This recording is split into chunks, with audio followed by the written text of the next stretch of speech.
Oriental high school Mirzapur અમદાવાદની YouTube ચેનલમાં આપ સૌનું સ્વાગત છે. વિદ્યાર્થી મિત્રો, યુટ્યુબ ચેનલને સબસ્ક્રાઈબ કરો, વિડીયોને લાઈક કરો અને શેર કરો.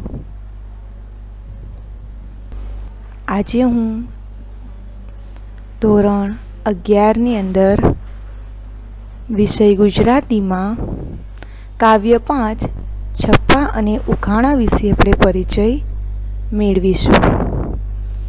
કવિ છે એમાં અખો. જે છપ્પા છે તેના કવિ છે અખો અને ઉખાણાના કવિ છે શામળદાસ.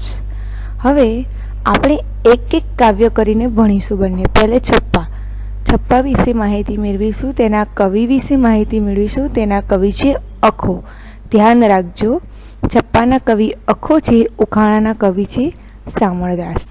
આમાં બે કાવ્ય છે, છપ્પા અને ઉખાણા. બંને કાવ્યના પ્રકાર છે, ટૂંકા પ્રકારો છે. જોઈએ આપણે આગળ. હવે પહેલું છે છપ્પા. એમાં કવિ છે અખો. અખાનું આખું નામ છે અખા રહિયાદાસ સોની. હવે તેના સોની વેપાર કરતા હતા, એટલે સોની તરીકે તેઓ ઓળખાતા હતા. તેમનો અખાનો 17મું શતક મનાય છે. આશરે 1615 આશરે 1674 એમનો સમયગાળો છે. જેઓ અખા ભગત અથવા અખો તરીકે વધુ જાણીતા છે. ગુજરાતી ભાષાના પ્રાચીન કવિઓ પૈકીના એક છે. પ્રાચીન એટલે જૂના. તેઓ બહુ શરૂઆતના ગુજરાતી સાહિત્યકારોમાંના એક છે. તેમની ગણના સલ્તનતની સમયગાળામાં થઈ ગયેલા ગુજરાતીના 3 મોટા સાહિત્યકારોમાં થાય છે. તેમની ગણતરી. છપ્પા વિશે જોઈએ તો છપ્પા 6 ચરણ ધરાવતો કાવ્યનો પ્રકાર છે. આ છપ્પા એ શું છે કે 6 ચરણ ધરાવતો કાવ્યનો પ્રકાર છે. કે છપ્પાની અંદર અખાએ મોટા ભાગે ચોપાઈ છંદનો ઉપયોગ કર્યો છે. મધ્યકાળ તેમજ અર્વાચીન કાળમાં કટાક્ષ અને સદાચાર બોધ માટે છપ્પાનો ઉપયોગ થતો હતો. એટલે કોઈને કંઈક કટાક્ષમાં કહેવું હોય કાં તો બોધ સ્વરૂપે કંઈક કહેવું હોય, આપણે કહેવતો જે કહીએ છીએ એવી રીતે છપ્પાનો ઉપયોગ કરતા હતા મધ્યકાળમાં. એટલે કે અખો એ મધ્યકાલીન કવિ છે, એ પણ તમે યાદ રાખજો મિત્રો. મધ્યકાલીન કવિ છે. અખાના છપ્પામાં સમાજમાં રહેલા આડંબર પ્રત્યેનો તિરસ્કાર જોવા મળે છે. આડંબર એટલે કે તિરસ્કાર, એટલે લોકોને એણે કટાક્ષ પણ કર્યો છે, ઘણી બધી વસ્તુનો તિરસ્કાર કર્યો છે, એના ઉપરથી તેણે છપ્પાઓ લખ્યા છે એમ માનવામાં આવે છે. હવે અખાના જે છપ્પાઓ છે એની જ્ઞાનમાર્ગી કવિતાઓ પણ આપી છે. અખાને આપણે જોઈએ તો અખાને જ્ઞાનમાર્ગી કવિ તરીકે ઓળખવામાં આવે છે. અહીંયા એને એક છપ્પો આપેલો છે. એક મૂરખને એવી ટેવ, પથ્થર એટલા પૂજે દેવ. જેવા છપ્પાઓમાં અખા ભગતે ધર્મને નામે ચાલતી અંધશ્રદ્ધાને વર્ણવી છે. લોકો જે અંધશ્રદ્ધાઓ છે ધર્મના નામે એને વર્ણવી છે. હવે છપ્પા માટે ખાસ ધ્યાન રાખજો કે 6 ચરણ ધરાવતો કાવ્ય પ્રકાર છે, એને છપ્પા કહેવામાં આવે છે. અખાએ કુલ 746 છપ્પાઓ લખેલા છે. એમના સાહિત્ય સર્જન વિશે જોઈએ તો નોંધપાત્ર કૃતિઓમાં છે પંચીકરણ, ગુરુ શિષ્ય, સંવાદ, અનુભવ બિંદુ, અખ્ય ગીતા એમના સાહિત્ય સર્જનો છે. આગળ જોઈએ કે લોકપ્રિય સર્જન તેમનું શું હતું એવો પ્રશ્ન પૂછાય છે તો કે છપ્પા. લોકોમાં પ્રચલિત થઈ હોય તેવું તેમનું સાહિત્ય છે તે છપ્પા છે. એમાં સામાજિક દૂષણો, પાખંડ, ઢોંગ, રૂઢિચુસ્તતા, કર્મકાંડ, દેહદમન, આચાર જડતા, સાંપ્રદાયિક જડતા અને પાખંડી ગુરુઓ સામે લખાયેલા તીખા પ્રહારો, કટાક્ષો કર્યા છે. હવે છપ્પાની અંદર અખાએ શેનું વર્ણન કર્યું છે, કયા વિષય પર તેમણે છપ્પાઓ રચ્યા છે, એમાં કયા વિષયોને આવરી લેવામાં આવે છે, તો એમાં સામાજિક દૂષણો, પાખંડ છે, ઢોંગ છે, રૂઢિચુસ્તતા છે, કર્મકાંડ છે, દેહદમન છે, આચાર જડતા, સાંપ્રદાયિક જડતા, પાખંડ દી ગુરુઓ સામે એમણે કટાક્ષ કર્યો છે. એ બધી જ વસ્તુ એમના છપ્પાની અંદર જોવા મળે છે. હવે છપ્પા તો આપણે કીધું કે છપ્પાની અંદર શું હોય છે, છપ્પા વિશે વાત કરી કે પંક્તિનો એક કાવ્ય પ્રકાર છે. અને છપ્પા, છ એનો અક્ષર જ કહીએ કે છપ એટલે કે 6 પંક્તિઓ. તો આની અંદર તમને 2 છપ્પાઓ આપેલા છે. પહેલું છપ્પું છે કે આવી નગરમાં લાગી લાય, પંખીને સો ધોકો થાય, ઉંદર બિચારા કરે શોર, જેનું નહીં ઉડવાનું જોર, અખા જ્ઞાની ભયથી કેમ ડરે, જેની અનુભવ પાંખ આકાશે ફરે. પહેલાં પણ તમને કીધું કે અખાને જ્ઞાન માર્ગી કવિ તરીકે ઓળખવામાં આવે છે. આ પ્રશ્ન પૂછાઈ શકે કે અખાને કેવી રીતે ઓળખવામાં આવે છે? તો અખો એ જ્ઞાન માર્ગી કવિ તરીકે ઓળખાય છે. એમની કવિતાની અંદર જ્ઞાન વિચાર અને એમના મુખ્ય છે. લોકોને કટાક્ષ કર્યા છે, કટાક્ષ રૂપે કહ્યું છે. આની અંદર પહેલાં આપણે છપ્પાની વાત કરીએ તો એની અંદર અનુભવનો મહિમા કયો છે. અનુભવના જ્ઞાનના વિશેની વાત કરવામાં આવી છે. હવે એ કેવી રીતે? તો કે આવી નગરમાં લાગી લાય. લાય એટલે કે આગ. આ તળપદા શબ્દની અંદર વારે ઘડીએ પૂછાય છે મિત્રો, અને પૂછાઈ પણ ગયેલો શબ્દ છે. લાય એટલે કે આગ. પંખીને સો ધોકો થાય એટલે કે છે કે નગર છે, એક નગર છે, એની અંદર આગ લાગી છે. એટલે કે પંખીને સો ધોકો થાય એટલે કે પંખી એટલે કે પક્ષીઓ, એની પાસે પાંખો છે. આગ લાગશે તો સ્વાભાવિક છે પંખી ત્યાંથી ઉડીને જતું રહેશે. હવે એ પાંખો કેવી છે? અનુભવરૂપી પાંખો કીધું છે. એટલે કે આગ લાગી નગરમાં તો પંખીઓ પાસે અનુભવ છે, ઉડવાનું બળ છે, એમની પાસે પાંખો છે, એમની પાસે અનુભવ છે કે આવું થયું તો ત્યાંથી ફર કરતાં ઉડી જશે ત્યાંથી તે. ઉંદર બિચારા કરે શોર. ઉંદર પાસે એમના જેવી પાંખો છે નહીં, તો ઉંદરો જ્યાં આગ લાગી છે ત્યાં ફસાઈ ગયા છે. હવે બિચારા શોર બકોર કરે જશે. જેનું નહીં ઉડવાનું જોર એટલે કે ઉંદરો પાસે પાંખો છે નહીં. હવે જે પાંખો છે અનુભવના રૂપમાં છે મિત્રો. પંખીઓ પાસે અનુભવ છે કે છે ઉડવાની, એટલે કે અનુભવરૂપી પાંખો છે. એટલે કે અહીંયા જ્ઞાન અને અજ્ઞાની 2 લોકોની વાતો કરી છે કે જ્ઞાની અને અજ્ઞાની. જેની પાસે અનુભવ છે એ પંખી જેવા જ્ઞાની છે, અને જેની પાસે અનુભવ નથી એ ઉંદર જેવા અજ્ઞાની છે. એટલે ઉંદર અને પંખીના ઉદાહરણ દ્વારા અહીંયા આપણને જ્ઞાનનો મહિમા કરાવ્યો છે, અનુભવનો મહિમા કરાવ્યો છે. અખા જ્ઞાની ભયથી કેમ ડરે એટલે કે અખો કહે છે કે જ્ઞાની લોકો ભય એટલે કે ક્યારેય કોઈ પણ પરિસ્થિતિમાં ડરતા નથી. જેની અનુભવ પાંખ આકાશે ફરે એટલે કે જેની પાસે અનુભવ છે એ એવા પક્ષીઓ, એમની પાંખો છે એમની પાસે અનુભવરૂપી, એ તો આકાશમાં ઉડી જશે કે એને ક્યાંય ડર લાગશે નહીં.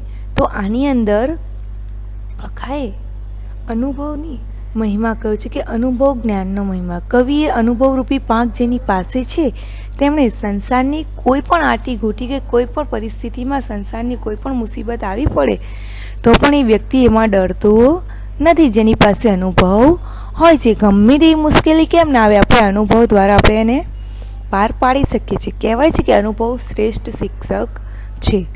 આપણે સાંભળી છે વારે ઘડી આ વાત કે અનુભવ એ શ્રેષ્ઠ શિક્ષક છે. આપણે મિત્રો અનુભવમાંથી જ ઘણું બધું શીખીએ છીએ. તો આની અંદર પણ અખાએ અનુભવની જ વાત કરી છે. જેની પાસે જ્ઞાન નથી હોતું તે ઉંદર જેવા હોય છે. જ્ઞાન હોય ને એને ખાલી શોર બકોર કરે જાય, ખાલી બૂમાબૂમ કરે જાય, કે ખાલી બૂમો પાડવામાં સમજે છે. તેમને કોઈ પણ જાતનું જ્ઞાન હોતું નથી. પણ જે જ્ઞાની માણસ છે એ કોઈ પણ પરિસ્થિતિ આવશે તેમાં બૂમો નહીં પાડે.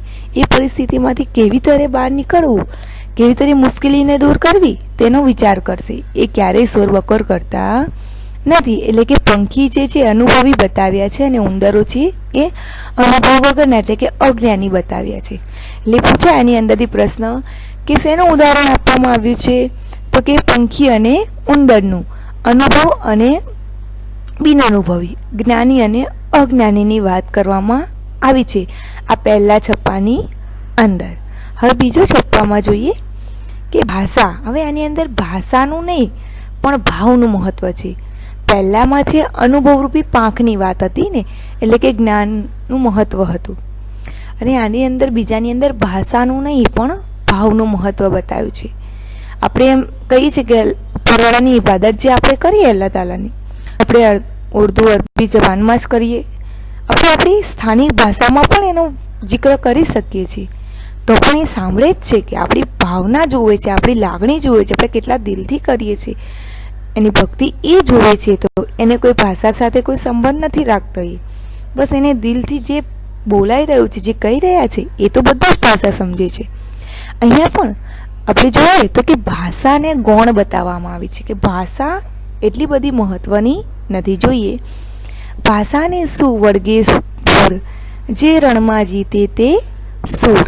કે છે કે ભાષાને વળગી રહેવાથી કોઈ મતલબ છે નહીં. ભાષાને શું વળગી રહેવું, કે એક ભાષા ના આવડી તો એનો મતલબ એમ કે આપણે કંઈ કોઈને લાગણી વ્યક્ત નહીં કરી શકીએ. જરૂરી નથી કે આપણે આપણી જે ભાષા ન આવડતી હોય, સામેવાળાને જે આવડતી હોય એ ભાષામાં લાગણી વ્યક્ત કરીએ. આપણે આપણી ભાષામાં પણ આપણે લાગણી વ્યક્ત કરી શકીએ છીએ. તો કે જે રણમાં જીતે તે સૂર, એટલે કે રણભૂમિની અંદર ક્યાં ભાષાની જરૂર પડે છે, કે લડત વખતે કે મેદાનની અંદર જ્યારે લડવા જાય છે સૂરવીર, એટલે કે બહાદુર માણસ, એ બહાદુર માણસને એમાં કોઈ ભાષાથી લડત લડાય છે, કે ત્યારે તો તેની તાકાત, એની બહાદુરીથી એને લડત લડવાની હોય છે. સંસ્કૃત બોલીએ શું થાય? શું કહે છે કે જો પંડિત કોઈ સંસ્કૃતમાં શ્લોક કહે અને સામેવાળા વ્યક્તિને સમજ જ ન પડતી હોય તો એ પંડિતનું બોલેલાનો કોઈ ભાવ કે કોઈ એનો મતલબ કોઈ રહેતો નથી. પછી સામેવાળાને સમજ જ ન પડે તો એની સાથે કોઈ લાગણી તંતુએ તે બંધાવાનો નથી. પ્રાકૃતમાંથી નાસી ગયું, કે છે કે પ્રાકૃત એટલે કે લોકભાષા. શું આપણે આપણી લોકભાષા છોડી દેવી જોઈએ, કે આપણને એક ભાષા ના આવડતી એના માટે આપણે આપણી પોતાની ભાષામાંથી બી નીકળી જવું જોઈએ, કે આપણે જે બોલીએ છીએ ભાષામાં આપણે લાગણી વ્યક્ત કરી શકીએ છીએ, કે ખાલી એવું સંસ્કૃત બોલીએ તો જ લાગણી વ્યક્ત થાય એવું જરૂરી નથી. એટલે કે અહીંયા પરમાત્મા સાથે જોડાવાની વાત છે મિત્રો. સાચુંમાં કહીએ તો પરમાત્મા સાથે જોડાવાની વાત છે, કે પરમાત્માને દરેક ભાષા આવડે છે, કે જે 52નો સઘળો વિસ્તાર, કે સંસ્કૃત ભાષાનો જે 52 મૂળાક્ષરો છે એનો જે 52 અક્ષરો છે, કે એનો સઘળો વિસ્તાર છે, કે જરૂરી છે કેટલા 52 અક્ષર જ આવડવા જોઈએ. એ ન પણ આવડે તો પણ આપણી પાસે એક અખાએ 53મો જાણે પાર, જે 53મો અક્ષર જાણે છે એ બધું જ પાર કરી જાય છે. અખો એમ કે છે જરૂરી નથી કે 52માં મૂળાક્ષરો આવડે, પણ 52 સંસ્કૃતના મૂળાક્ષરો નથી ખબર, સંસ્કૃત ભાષા નથી આવડતી, પણ આપણે 53મો જાણવાનો કે છે. 53મો કોણ છે? પરમાત્મા છે, ઈશ્વર છે. આપણે કહે છે કે ભાષાને શું વળગી રહેવાનું છે, આપણે ઈશ્વરને જોવાનો છે. ઈશ્વર શું કહે છે, એની પ્રાપ્તિ કઈ રીતે થાય, એને તો મનથી જોઈએ છે. જે બી ભાષામાં આપણે મનથી વાત કરીશું એની જોડે મનથી પ્રગટ કરીશું, એ આપણી વાત જરૂર સાંભળે છે. કે આપણે 53માં અક્ષર સાથે આપણો રિશ્તો જોડવાનો છે, કે ઈશ્વર સાથે આપણે આત્મસંબંધ બાંધવાનો છે. કે એટલે કે છે કે ભાષાને વળગી રહેવાની કોઈ જરૂર નથી. ભાષાનું મહત્વ અહીંયા ગૌણ બતાવ્યું છે, કે ઈશ્વર તો આપણને આપણે ઈશ્વરની જો સ્વીકાર પામવો હોય તો કોઈ પણ ભાષા દ્વારા સાચા દિલથી લાગણી તેને પામી શકાય છે. એટલે કે યુદ્ધમાં ભાષાની કહે છે આની અંદર, કે યુદ્ધમાં ભાષાની નહીં પણ બળની જરૂર પડે છે. કે એવી સંસ્કૃત ભાષા સામે પ્રાકૃત તળ બોલી આપણે બોલી શકતા હોઈએ છીએ. અખો મૂળાક્ષરના 52 અક્ષરથી સંસારથી મુક્ત થઈ પરમ તત્વરૂપી 53મા અક્ષરને આરાધવાની અનુભવજન્ય વાત આની અંદર કરી છે. તો આપણે હવે એના થોડા પ્રશ્નના જવાબ જોઈ જઈએ. આ સાંભળજો, 2 કાવ્ય છે એની અંદર આપણે છપ્પા વિશે માહિતી મેળવી. આ એના જ પ્રશ્નના જવાબ છે. આગળ આપણે હજુ ઉખાણા વિશે જોઈશું. નગરમાં આગ લાગવાથી કોણ ભય અનુભવતું નથી? ભય એટલે કે ડર. તો પંખીઓ. આમાં આમ જોવા જઈએ તો અનુભવી માણસ, જ્ઞાની માણસ નગરમાં આગ લાગવાથી ભય અનુભવતા નથી. ને કૌંસમાં પંખી પણ લખવાનું. ઉંદર શા માટે શોર કરે છે? ઉંદર શા માટે શોર કરે છે? કારણ કે તેમની પાસે અનુભવરૂપી પાંખ છે નહીં, ઉડવાનું જોર તેમની પાસે નથી, એટલા માટે તે ખાલી શોરબકોર કરે છે. તેમની પાસે ઉડવાનો અનુભવ છે નહીં. કોની અનુભવરૂપી પાંખ આકાશમાં વિહરે છે? વિહરે એટલે કે ઉડી શકે છે. તો પંખીઓની અનુભવરૂપી પાંખ આકાશમાં વિહરે છે, અને કૌંસમાં જ્ઞાની માણસોની એટલે કે જ્ઞાની લોકોની. અહીંયા છે પહેલા છપ્પા દ્વારા અખો શું કહેવા માંગે છે? તો પહેલા છપ્પા દ્વારા અખાએ શું કહ્યું છે? તો પહેલા છપ્પાની અંદર અનુભવ જ્ઞાનનો મહિમા કહેવામાં આવ્યો છે. એણે કહ્યું છે કે અનુભવરૂપી પાંખ જેની પાસે છે તેણે સંસારની કોઈ પણ મુસીબત આવે, કોઈ પણ તકલીફ આવે સંસારમાં, તો એ પોતાના અનુભવ વડે તે તેમાંથી ચોક્કસ બહાર નીકળી શકે છે. એટલે ટૂંકમાં કહીએ તો આની અંદર ઉંદર અને પંખીનો દ્રષ્ટાંત એટલે કે ઉદાહરણ આપીને આપણને અનુભવ જ્ઞાનનો મહિમા કરાવે છે, અનુભવ જ્ઞાન વિશે કહ્યું છે. બીજા છપ્પા દ્વારા અખો શી પ્રેરણા આપે છે? એટલે કે આપણને શું કહેવા માંગે છે? તો બીજા છપ્પા દ્વારા અખો કહે છે કે ભાષાને ગૌણ બતાવી છે, કે ભાવનાનું મૂલ્ય વધાર્યું છે, કે લાગણી મેન છે, કે ભાષા ગૌણ છે. યુદ્ધમાં ભાષાથી નહીં પણ બળથી જ જીતાય છે, કે યુદ્ધમાં કઈ વળી ભાષા જરૂર હોય છે? એમાં તો તાકાત, બળ જોઈએ છે. શિષ્ટ એવી સંસ્કૃત ભાષા સામે પ્રાકૃત તળબોલી એટલે કે આપણી લોકબોલી પણ ચાલે, જરૂર નથી કે સંસ્કૃત ભાષા આવડવી જોઈએ. અર્થ ક્ષમતા ચીંધી આપતો આખો મૂળાક્ષરના 52 અક્ષરથી ઘેરાયેલા સંસારથી મુક્ત થઈ, એટલે કે સંસારમાં નથી એવો 53મો અક્ષર, એ છે પરમાત્મા. પરમ તત્વરૂપી 53મા અક્ષરને આરાધવું એટલે કે એને પામવાની જરૂર છે. કે 52 અક્ષર ન આવડે તો એને વળગી રહેવાની કોઈ જરૂર નથી. 53મા અક્ષરનો વિચાર કરવાનો કે સંસારમાં જીવન જીવીએ છીએ તો પરમાત્માને મળવાનું છે.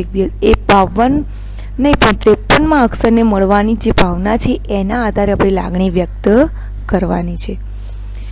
તો કે 52નો સઘળો વિસ્તાર એટલે શું? એટલે કે 52નો સઘળો વિસ્તાર એટલે કે મૂળાક્ષરના, સંસ્કૃત ભાષાના મૂળાક્ષરના 52 અક્ષર છે, એના પછીનો જે 53મો અક્ષર છે એના વિશેની વાત કરી છે. કે 53મો અક્ષરને પામવાની, પરમ તત્વને આરાધવાની વાત અને અનુભવજન્ય વાત કરી છે, કે એ અનુભવમાં લાવવાનો છે 53મો અક્ષર.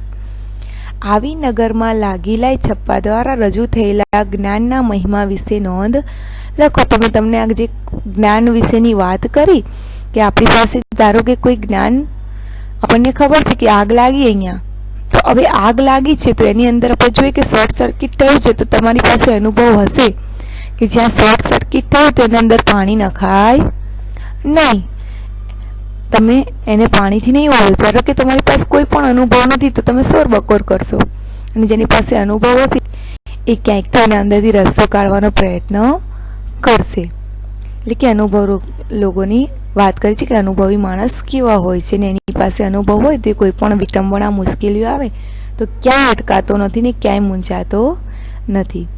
ભાષા વિશેના અખાના વિચારો વિશે નોંધ લખો. તો ભાષાને એણે કેવી કહી છે? ગૌણ કહી છે. એનું મૂલ્ય ઓછું ગણાવ્યું છે અને લાગણીને એણે વધારે મહત્વ આપ્યું છે. એ આધારે આ જવાબ તમારે લખવાનો. હવે એનો બીજો કાવ્ય પ્રકાર છે ઉખાણા. હવે ઉખાણા વિશે જોઈએ. એના કવિ છે સામળ. તો પેલે કવિ વિશે થોડો પરિચય મેળવીએ. તો સમય છે 18મું શતક. અમદાવાદના વેંગણપુર, જે હાલના ગોમતીપુર નામથી ઓળખાય છે, ત્યાંના તેઓ વતની હતા. વ્યવસાય હતો કથાકાર તરીકેનો. સંસ્કૃત, વ્રજ તેમજ ફારસી ભાષા ઉપર તેમનું પ્રભુત્વ હતું. સંસ્કૃત, પ્રાકૃત તેમજ અપભ્રંશ કાળની કથાઓનો આધાર લઈને તેમણે પદ્ય વાર્તાઓ લખી છે. પદ્યની અંદર વાર્તાઓ સરસ મજાની તેઓ લખતા હતા, એમની આગવી શૈલી છે. સામણે એમની પદ્ય વાર્તાઓમાં સમસ્યા, ઉખાણા તેમજ નીતિબોધના છપ્પાઓની ગૂંથણી કરી છે. એટલે કે બધું જ આવરી લીધું છે એમની વાર્તાઓની અંદર. હવે તેમનું વખણાતું જે સાહિત્ય છે એવો પ્રશ્ન પૂછાય, સામણનું વખણાતું સાહિત્ય શું છે? તો કે પદ્ય વાર્તા. તેમણે થોડી કૃતિઓ જોઈએ નોંધપાત્ર. તો મદન મોહના, વેતાલ પચીસી, નંદ બત્રીસી, શુડા બહોતરી, ચંદ્ર ચંદ્રાવતી, પદ્માવતી, આ તેમની નોંધપાત્ર કૃતિઓ છે. તો હવે આ જે એમણે પદ્ય વાર્તા દ્વારા સામણે જે લખ્યું છે એની અંદર કયા વિષયો એમણે આવરી લીધા છે? તો પદ્ય વાર્તા દ્વારા સામણે સમાજને ધર્મનીતિ તરફ વાળવાનો પ્રયત્ન કર્યો છે. બહુજન સમાજનું મનોરંજન દ્વારા બોર આપવાનું શૈક્ષણિક કાર્ય સામણે કર્યું છે. એટલે કે એમણે હંમેશા કંઈક ને કંઈક બોધ આપતા, કંઈક ને કંઈક સમજાવતા એવા એમણે ઉખાણાઓ છે, એમની વાર્તાઓ છે, એવી સરસ મજાની એમની વાર્તાઓ છે. ઉખાણા વિશે થોડી માહિતી મેળવીએ તો ઉખાણું એટલે શું, એની અંદર શું હોય? તો કે ઉખાણું માનવીની બુદ્ધિને કસે છે.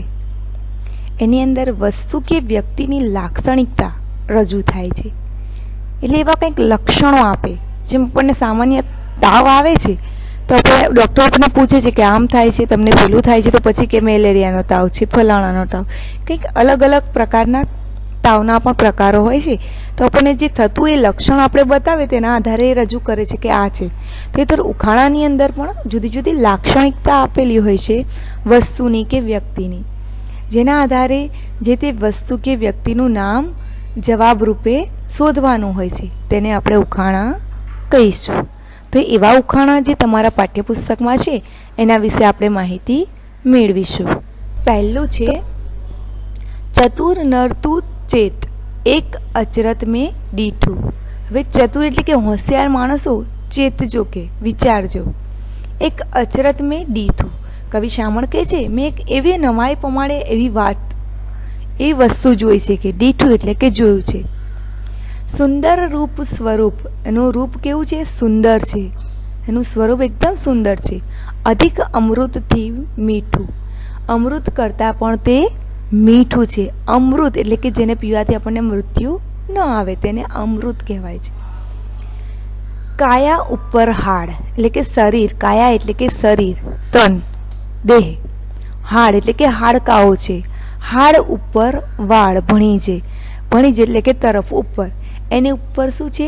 વાળ છે. વાળ ઉપર છે રુધિર. પછી એ વાળ છે ને એની અંદર શું રહેલું છે? રુધિર એટલે કે લોહી.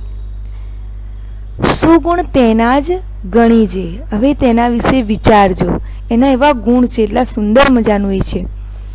ખરી તે ઉપર તો ખાલ, ખાલ એટલે કે ચામડી, એના ઉપર પાછી ખરી એવી ચામડી છે કે ખાલ ઉપર વાળ જ નથી. પછી શું કહે છે?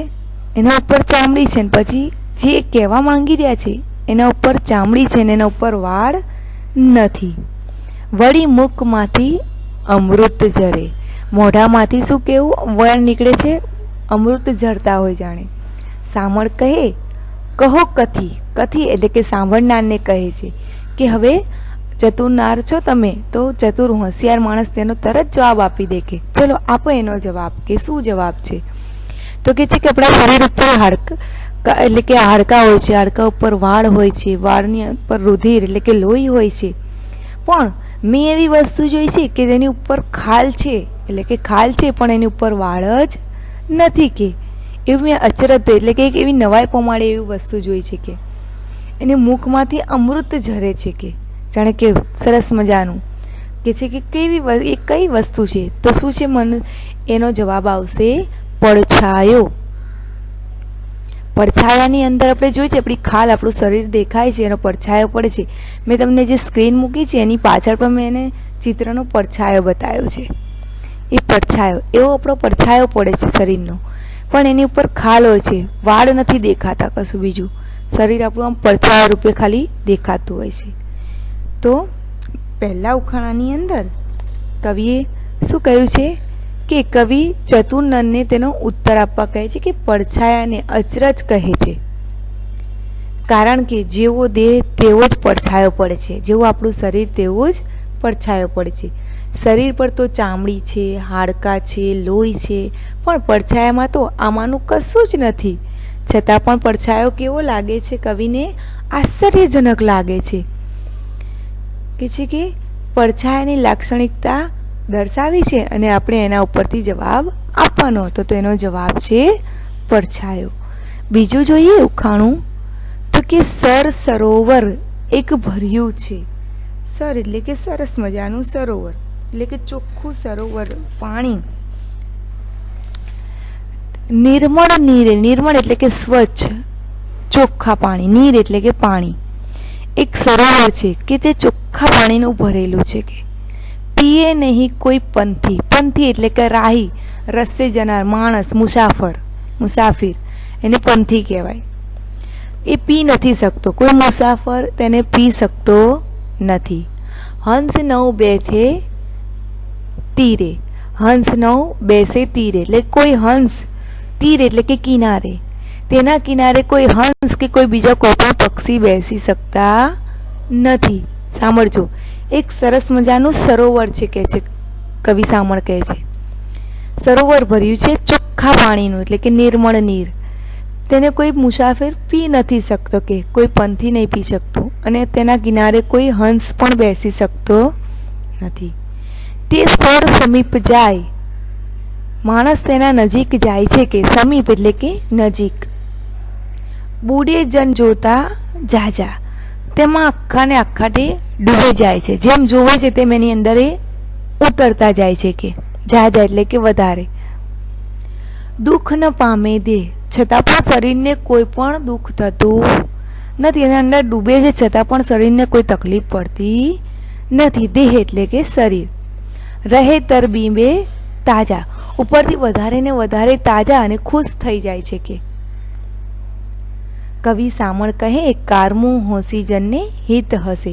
કારમું એટલે કે આજે મારું એ શું હશે, કે સારો હોશિયાર માણસ આ કારમાંનો આ ઉખાણાનો હોશી જને હોશથી જવાબ આપો, કે હવે તમને એમ કે છે કે ચલો હવે એનો જવાબ આપો. હજુ પણ એક આપે છે કે સ્વામી લાવો સોહામણું, એટલે કે પત્ની સ્વામી પતિ પાસે પત્ની મંગાવે છે કે લાવો સોહામણું, એટલે કે એને સજવું છે, તજવું છે, તો સોળે પૂરા થશે, કે એવી વસ્તુ લાવો કે જેનાથી સોળે કળાએ સજી ધજીને તૈયાર થઈ શકે.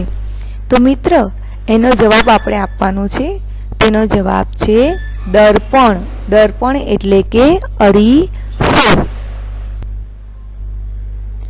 તો આની અંદર એવું કહે છે કે સરોવર છે, કે અરીસાનું ઉદાહરણ આપ્યું છે. દર્પણને સરોવરની ઓળખ આપી છે. એ સરોવરનું જળ કોઈ પીતું નથી કે છે, અને સરોવર કાંઠે કોઈ પંખી આવતું નથી કે કોઈ મુસાફર આવતું નથી, છતાં પણ કવિએ જવાબ વિશે જિજ્ઞાસા દર્શાવી છે આપણને. વળી સરોવર પાસે જનાર અનેક લોકો તેમાં ડૂબ્યા છે કે છે, એવી રહસ્યમય વાત છે અંદર, કે અરીસામાં જોઈ રૂપની પાછળ ઘેલા થનાર અનેક લોકો તરફ આંગળી ચીંધે છે. આના દ્વારા કટાક્ષ કર્યો છે, કે સરોવર સાથે એની સરખામણી કરી છે, અરીસાને સરોવરનું રૂપ આપ્યું છે. કવિ અંતે પતિ સાથે અરીસું મંગાવતી નાયિકા દ્વારા અરીસાથી યૌવનને પૂર્ણતા મળતી હોવાનો સંકેત પણ બતાવે છે, કે એના વગર સજવું ધજવું શક્ય નથી. અહીંયા કટાક્ષ પણ કર્યો, કે જે જોઈને ગાંડા થાય છે, પોતાના રૂપના જે વખાણ અને સજવા દજવામાંથી એમાંથી બહાર નથી નીકળતા, તેની પણ વાત કટાક્ષ રૂપે કરી છે. એના થોડા પ્રશ્નના જવાબ વિશે જોઈએ તો કવિએ કયું અચરજ જોયું? તો કવિએ પડછાયાનું અચરજ જોયું. કાયા ઉપર શું શું રહેલું છે? તો કાયા આપણે શરીર ઉપર શું રહેલું છે? તો કે શરીર ઉપર છે હાડકાં છે, લોહી છે, વાળ છે, ચામડી છે, બધું જ શરીરની ઉપર એટલે કાયા ઉપર રહેલું છે. હંસ કોની પાસે બેસતા નથી?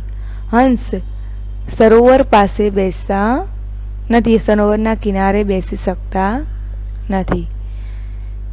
કવિએ કોને સરોવર કહ્યું છે? કવિએ કોને સરોવર કહ્યું છે? કવિએ અરીસાને સરોવરનું રૂપ આપ્યું છે. પહેલા ઉખાણા દ્વારા કવિ શું કહેવા માંગે છે?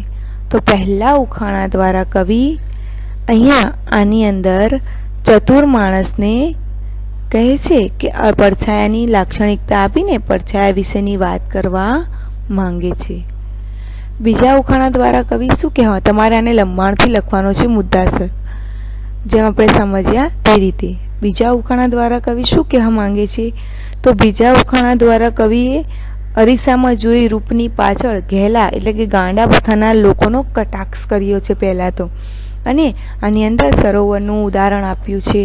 એના દ્વારા સરોવર સાથે અરીસાને સરખામણી કરી છે, એના ઉદાહરણથી સમજાવ્યું છે. એ વાત તમારે આની અંદર લખવાની રહેશે.